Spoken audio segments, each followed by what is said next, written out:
Asante Martha Saranga. Jeshi la Marekani linasema limeziteketeza meli maalumu 16 za kivita za Iran zilizokuwa chini ya bahari jirani na mlango wa bahari wa Hormuz, njia kuu ya usafirishaji wa mafuta. Kamandi kuu ya Marekani ilichapisha video kwenye mtandao wa X iliyoonyesha boti kadhaa zikilengwa na makombora na kulipuka.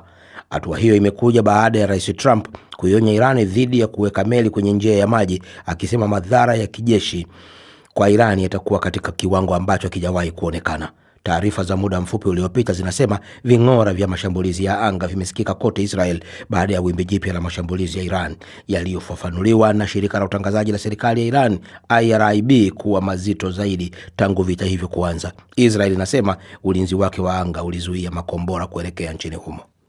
Serikali ya kijeshi ya Sudan imeitaka Marekani kulitangaza kundi la Rapid Support Forces RSF kuwa ni la kigaidi. Esther Luambano na maelezo zaidi. Hatua hiyo imekuja siku moja tu baada ya Washington kulitaja kundi lenye uhusiano na serikali, Sudanese Muslim Brotherhood, kundi la kigaidi. Washington imedai kundi hilo lilikuwa limefunzwa na kuungwa mkono na utawala wa Iran. Wizara ya mambo ya nje ya Sudan inaishutumu RSF kwa kukiuka sheria za kibinadamu na kufanya uhalifu wa kivita. Jeshi la Sudan limekuwa katika vita ya kikatili vya wenyewe kwa wenyewe na RSF kwa takriban miaka 3 sasa. Mwanamke anayedaiwa kufyatua risasi nyumbani kwa mwanamuziki wa Marekani Rihanna huko Los Angeles mwishoni mwa juma amefunguliwa mashtaka ya kujaribu kuua. Ivana Reset Ortiz mwenye umri wa miaka 35 alikamatwa baada ya kudaiwa kukimbia eneo la tukio. Waendesha mashtaka walisema wakati kulikuwa na watu kwenye makazi ya mwanamuziki huyo wakati wa shambulio hilo, hakuna aliyejeruhiwa. Haijulikani iwapo Rihanna mwenyewe alikuwa nyumbani wakati huo. Na wataalamu wa afya huko Massachusetts, Marekani wameanza kutumia akili mnemba kuvumbua dawa mpya dhidi ya ugonjwa Parkinson na waathiri mfumo wa fahamu. Usugu wa dawa dhidi ya magonjwa yanayosababishwa na bakteria kama vile kisonono na magonjwa mengi ya dimu. Maendeleo ambayo wanasayansi wengi hawakuwahi kuyafikiri yangewezekana. Kwa takriban nusu karne binadamu wamekuwa wakipoteza pole mapambano dhidi ya bakteria. Silaha zenye nguvu zaidi zilizopo katika mapambano hayo ni antibiotics. Zinazidi kutofanya kazi kadiri usugu dhidi ya dawa unavyoenea. Takriban watu milioni 1.1 sasa hufa kila mwaka kutokana na maambukizo ambayo hadi hivi karibuni yalikuwa yakitibiwa kwa urahisi, na idadi ya vifo inatarajiwa kuongezeka hadi zaidi ya milioni 8 ifikapo mwaka 2050 iwapo hatua za haraka hazitachukuliwa. Hii ni BBC. Taarifa ya habari za dunia imesomwa na Florian Kaijagi. Unasikiliza Amka na BBC kutoka idhaa ya Kiswahili ya BBC. Matangazo haya yanasikika kupitia CGFM na Radio 1 nchini Tanzania, Voice of Karamoja nchini Uganda, pamoja FM Kenya na Radio Muungano Beni huko Jamhuri ya Demokrasia ya Kongo. Pia unaweza kutusikiliza matangazo haya kwenye mtandao wetu bbcswahili.com ama kwenye ukurasa wetu wa Facebook BBC Swahili. Mimi ni Martha Saranga. Ikiwa leo ni siku ya 12 tangu kuanza kwa vita vya Marekani na Israel dhidi ya Iran, jeshi la Marekani linasema limeharibu boti 16 za Iran zilizokuwa zikitumika kuweka mabomu ya baharini karibu na lango la Hormuz, ambayo ni njia muhimu ya usafirishaji wa mafuta duniani. Taarifa ambayo ilisababisha bei ya mafuta kushuka kwa muda.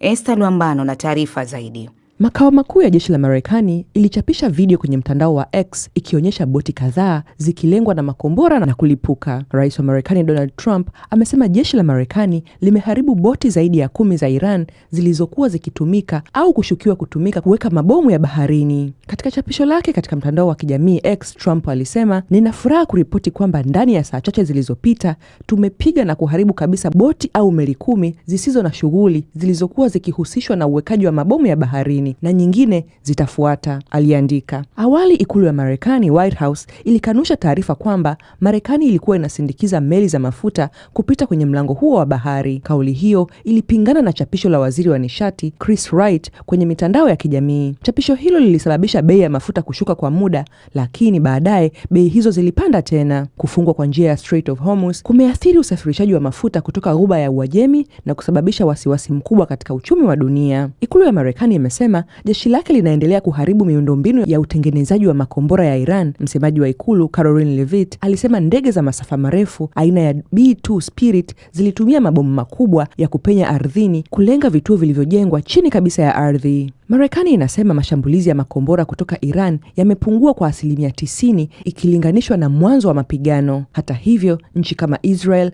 Qatar na United Arab Emirates zimeendelea kushambuliwa. Msemaji wa vikosi vya ulinzi vya Iran, Brigadier General Shekarchi, amesisitiza tena kuwa dhamira ya vikosi vya Iran ni kuendelea kulinda taifa na mipaka ya Iran pamoja na kuimarisha uwezo wake wa mashambulizi. Wakati huo huo, Saudi Arabia imesema imefanikiwa kuzuia makombora 6 ya balistiki yaliyokuwa yakielekea kwenye kituo cha kijeshi cha Prince Sultan Air Base mashariki mwa nchi hiyo.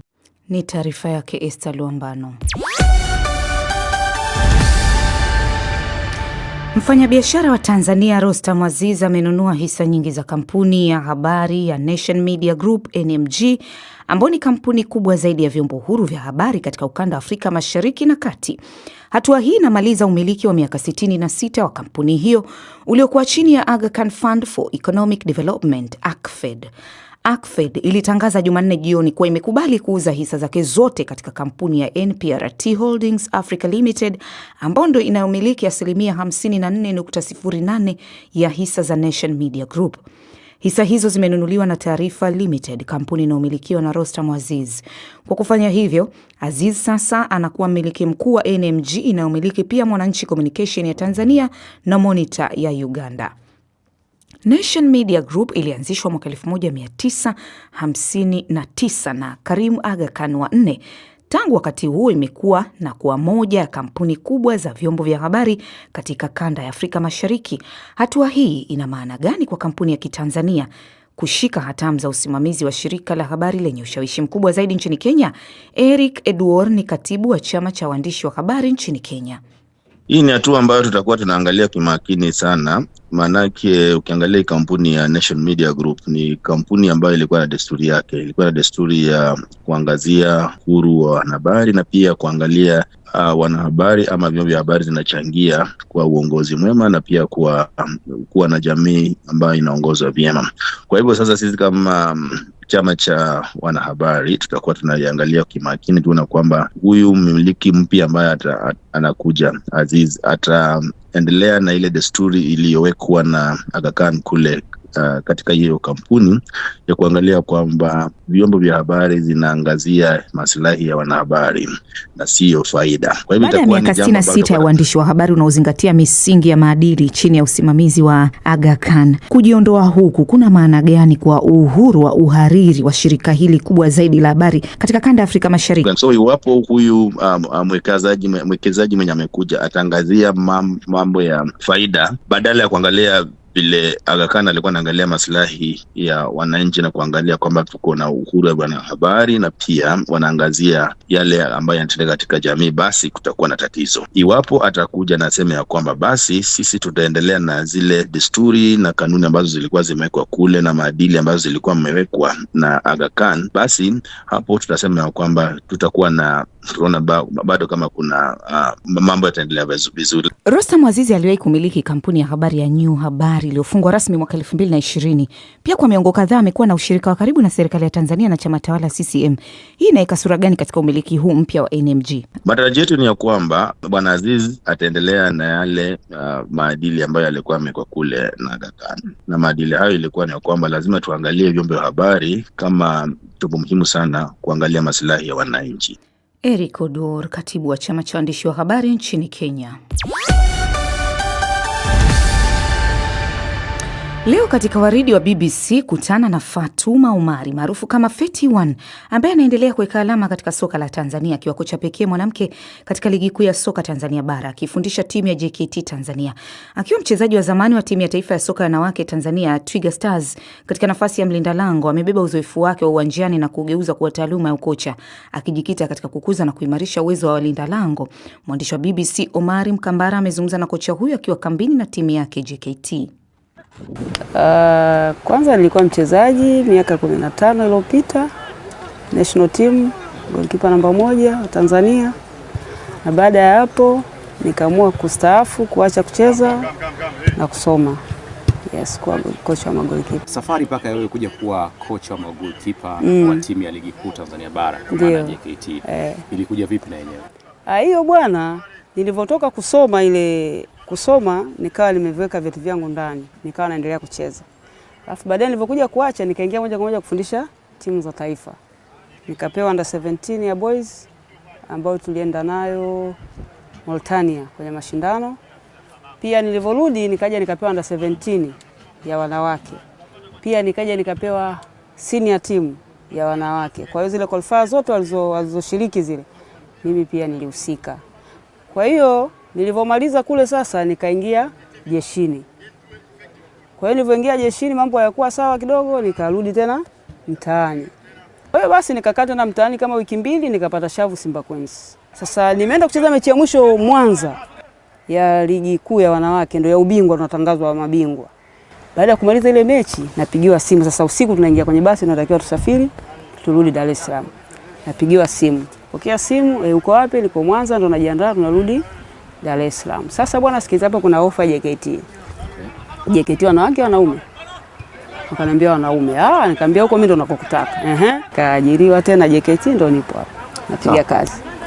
Maisha ya kufundisha timu ya ligi kuu hasa. Umetoka ligi ya wanawake ukiwa mchezaji ukawa kocha wa ligi ya wanawake, kuja kufundisha timu ya wanaume ya ligi kuu. Utofauti unakuwaje hapo? Kwa mimi sijaonaga utofauti, lakini kwa wanawake ni wepesi sana kukamata. Ni wepesi sana kukamata, japo kuwafundisha mpaka wakamate ni shughuli pevu. Wewe kuwa kocha pekee mwanamke kwenye ligi kuu Tanzania bara, inakupa unajisikiaje haswa kuwa ndo mwalimu pekee mwanamke kwenye ligi? Najisikia faraja kubwa sana, yani sana, kwa sababu niko peke yangu. Najisikia faraja kubwa sana. Na sasa tunaelekea viwanjani na Omari Mkambara. Naam, karibu Omari. Asante. Kwa navaa socks bwana, unajua socks zimenipoa, nikasema hata nichelewe kidogo. Naam. Niweke mambo safi. So, na moja kwa moja nianze na matokeo ya ligi ya mabingwa Ulaya kwa michezo ya hatua 16 bora, michezo ambayo ilipigwa usiku wa kuamkia leo. Bayern Munich walipata ushindi wa goli 6-1 dhidi ya Atalanta na ukawa ndio ushindi mzito zaidi. Lakini Atletico Madrid wao waliwafunga Spurs kwa goli 5-2, na baada ya mechi hiyo pressure iliongezeka kwa kocha wa Spurs Igor Tudor, ambaye inaonekana mambo huenda yakawa magumu na huenda akaondoshwa kwenye klabu hiyo licha ya klabuni hapo kwa muda mfupi zaidi. Lakini Newcastle waliwatunishia misuli FC Barcelona, ikamalizika sare ya goli 1-1. Galatasaray wao waliwashangaza wengi kwa kuwafunga Liverpool kwa goli 1-0. Sasa leo tutakuwa na muendelezo wa michezo hii ambako Bayer Leverkusen watakuwa wanawaalika Arsenal, Bodo Glimt dhidi ya Sporting Club de Portugal, wakati PSG akicheza na Chelsea. Real Madrid Los Blancos atakuwa wanawaalika The Citizen Manchester City. Lakini kwenye tennis, Arina Zabalenka amefuzu robo finali ya michuano ya Indian Wells baada ya kumshinda Naomi Osaka kwa seti 2 ya 6-2 na 6-4, na hivyo sasa Zabalenka anakwenda kucheza na mshindi wa mchezo unaofuata kati ya Victoria Mboko kutoka Canada pamoja na Amanda. Lakini nikwambie ile kota za NBA nazo zilikuwa zinaendelea asubuhi hii, lakini muda sio rafiki. Naam. Basi niseme asante. Shukrani Omar Mkambara.